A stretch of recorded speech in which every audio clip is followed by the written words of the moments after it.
Hi friends, welcome to అమ్మ చేతి వంట. ఈరోజు మన రెసిపీ వచ్చేసి ఈవినింగ్ స్నాక్స్ అండి, మెత్త పకోడీ. దీన్ని మనం రోడ్లో బండిలో తెచ్చుకొని తింటూ ఉంటామండి. చాలా టేస్టీగా ఉంటుంది. అంతే టేస్టీతో ఇంట్లో కూడా చాలా సులువుగా తయారు చేసుకోవచ్చండి. ఇప్పుడు నేను అదే రెసిపీని చేస్తున్నాను. ముందుగా చూడండి, ఇలా శనగపిండిని తీసుకుంటున్నాను. ఇప్పుడు ఈ శనగపిండిలో ఒక 2 స్పూన్లు బియ్యం పిండికి వేసుకుంటున్నాను. అలాగే ఇలా ఒక 2 ఉల్లిపాయలు ఇలా ముక్కలు కట్ చేసుకొని మనం మెత్త పకోడీలోకి ఇలా కట్ చేసుకొని వేసుకోవాలండి. ఇప్పుడు ఉల్లిపాయలు కూడా ఇందులో వేసేసుకుంటున్నాను.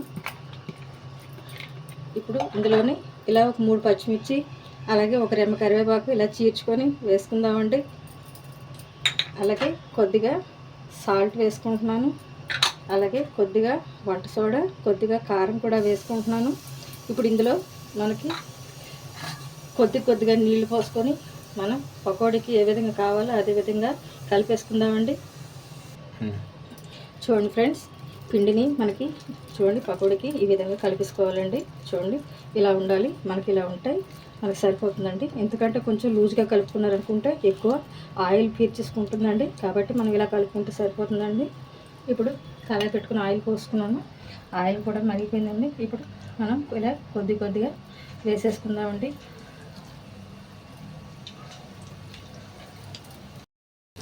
చూడండి ఫ్రెండ్స్, మనం పకోడీలో వేసుకున్నాం. చూసారా ఎంత చక్కగా ఉదయం చక్కగా పకోడీ కూడా వేయిపోయిందండి. ఇప్పుడు ఇది తీసి పక్కన పెట్టేసుకొని మిగతాది కూడా పకోడీలు వేసేసుకుందామండి. చూడండి ఫ్రెండ్స్, ఎంతో టేస్టీగా, ఎంతో వేడివేడిగా ఈవినింగ్ స్నాక్స్ మెత్తటి పకోడీ రెడీ అయిపోయిందండి. Thank you for watching. Please subscribe my channel.